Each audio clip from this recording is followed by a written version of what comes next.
In the deepest corner of the prison's solitary confinement cell, there was a peculiar inmate. Every day, he would climb up along the walls, not for the purpose of escaping, but to exercise his body. While others took breaks, he lifted weights. While others rested, he practiced boxing. In addition to pull-ups and push-ups, he carried the heaviest logs during work, and even ran for endurance on rainy days. The reason for his intense desire to become stronger was rooted in a deep-seated hatred. Before his imprisonment, he was an ordinary engineer with a beautiful wife. One evening, a criminal intruder broke into their home. Kyle LeBlanc heard his wife's cries for help over the phone and rushed back in a panic. When he arrived, he found his wife lying in a pool of blood, lifeless. Later on, Kyle LeBlanc managed to capture the assailant and had him brought to court. However, to his dismay, the wealthy criminal managed to bribe the judge and was acquitted. Walking free, faced with the brazen face of the man who killed his wife, Kyle LeBlanc was consumed by fiery anger. As soon as the trial ended, he seized the police officer's gun and shot the assailant dead on the spot,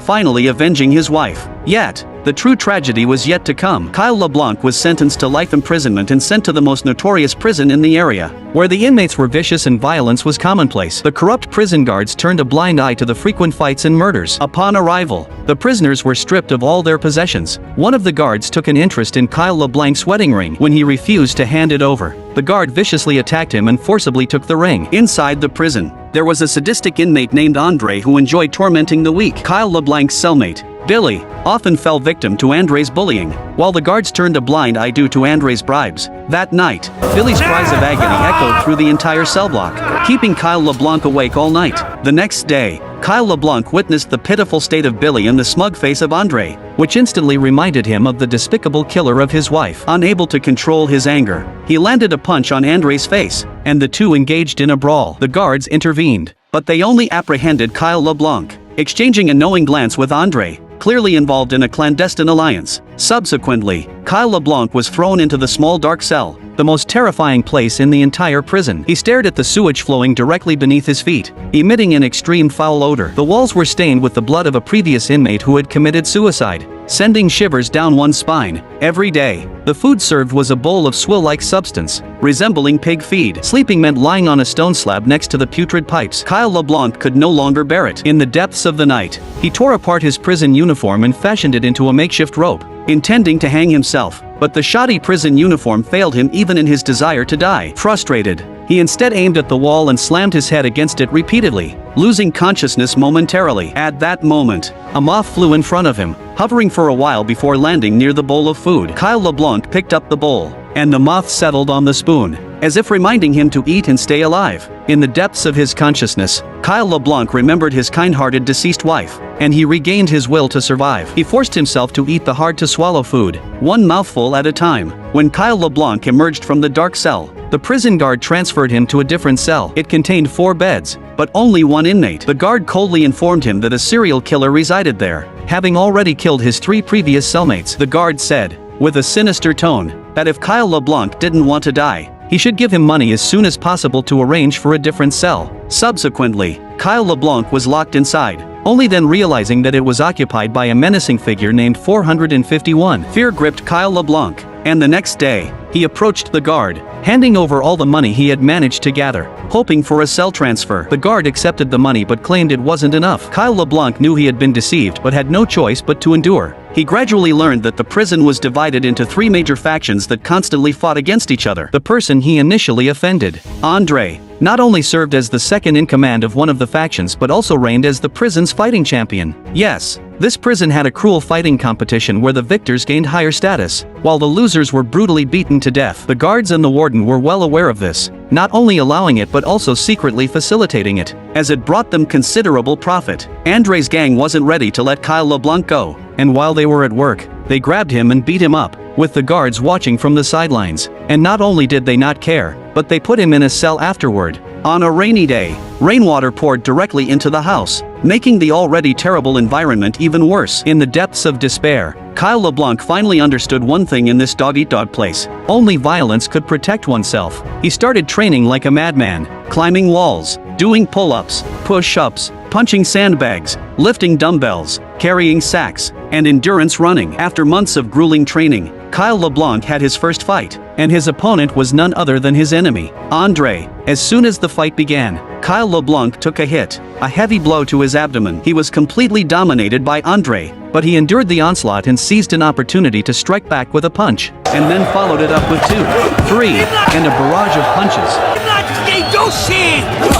But as soon as Andre recovered, he resumed beating Kyle LeBlanc mercilessly. Andre grabbed him in a shoulder throw, slammed him onto the ground, and ruthlessly kneed him in the head. Kyle LeBlanc was left battered and bloody, struggling to get up, only to be kicked down. Finally, Andre grabbed his leg and slammed it against a pillar. At that moment, Kyle LeBlanc delivered a kick to Andre's groin and then pounced on him, biting down on his neck. The situation instantly reversed, but the guards realized something was wrong and rushed in to separate them. Andre had already had his windpipe bitten through and died on the spot. Witnessing this scene, from the inmates to the guards, and even the leader of the faction, everyone's eyes widened. They had witnessed Kyle LeBlanc biting through his opponent's windpipe in the fight, and with his body covered in blood, he let out a beast-like roar that kept everyone at bay. From that moment on, Kyle LeBlanc became the new fighting champion in the prison. His fighting style was to be reckless and relentless. He would endure your punches, and then return 4, 5, 6 punches until he knocked you down. Since the rules of the matches dictated that the loser would die, Kyle LeBlanc killed one opponent after another, steadily rising in status. He cut his long hair and styled a neat pompadour, exuding the image of a boss. The person who was completely different from Kyle LeBlanc was his cellmate,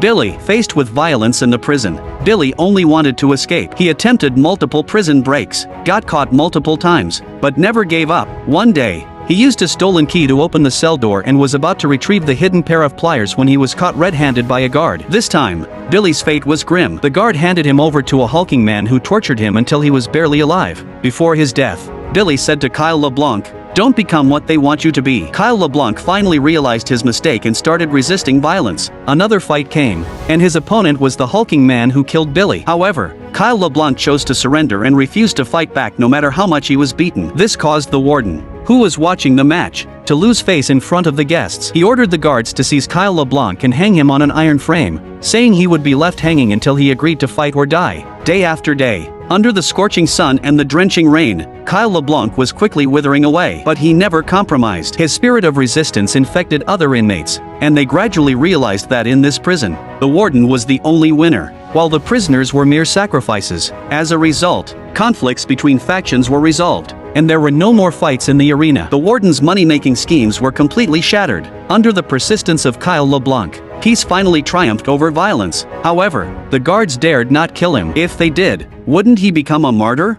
One day, Kyle LeBlanc was released, and the warden finally intended to use him as an example. But instead of ordering the guards to attack him, the warden released another prisoner, a giant monster-like man standing 2 meters tall. The giant loosened his collar and charged at Kyle LeBlanc, beating him mercilessly and attempting to strangle him to death. At that moment, Kyle LeBlanc desperately pounded on the iron door. The giant heard the pounding and surprisingly let go. It turned out that every time Kyle LeBlanc was confined to the solitary cell, he would hear someone pounding on the wall next door, and he would respond with 2 taps. Over time, he had become friends with that mysterious cellmate, who happened to be the giant. The giant, who had low intelligence, recognized Kyle LeBlanc and reached out to touch him. This scene shocked the warden, who immediately ordered the guards to draw their guns. In order to protect Kyle LeBlanc, the giant bravely charged at the guards, taking bullets and overpowering them, even breaking through the prison doors before finally collapsing. Enraged prisoners began attacking the guards, and soon, the riot escalated with violence,